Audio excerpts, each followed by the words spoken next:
ကိုဆုံးမတယ်ဆိုတာဘယ်နေရာမှာဆုံးမရမှာလဲဆိုရင်မျက်စိနဲ့မြင်ပြီးတဲ့အမြင်အာယုံပေါ်မှာဒေါသမထွက်ဖို့လောဘမဖြစ်ဖို့ဆုံးမရမယ်သူတို့ဆိုလို့ဥပမာကားမောင်းရင်တောင်မှပဲကိုလိုကလန်လှုပ်သွားတာမျက်စိထဲမှာမြင်လိုက်တယ်ကိုရှိရကိုကလန်ဆိုဒေါသထွက်တယ်ဆိုအဲဆုံးမရမှာကိုအမြင်ပေါ်မှာဒေါသမဖြစ်စေနဲ့အမြင်ပေါ်မှာလောဘမဖြစ်စေနဲ့ထို့တူပဲ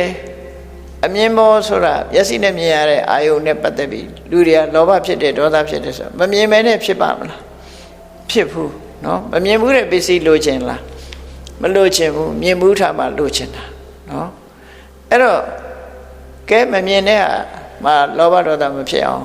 ကိုယ့်ကိုထိန်းချောင်းဆုံးမတယ်လို့ကြားတဲ့အတန်ပေါ်မှာလည်းပဲထိန်းချောင်းဆုံးမနိုင်ရမယ်ကိုယ်စိတ်ကိုထိန်းချောင်းဆုံးအောင်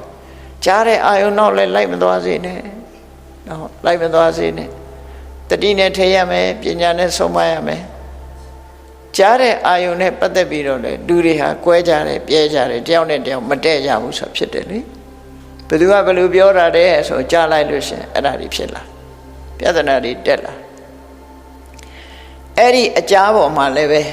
လောဘဒေါသမဖြစ်အောင်ထိမ့်သိမ်းဆောင်ရှောင်တဲ့ကိုယ့်ကိုထိန်းချုပ်နိုင်စွမ်းရှိရမယ်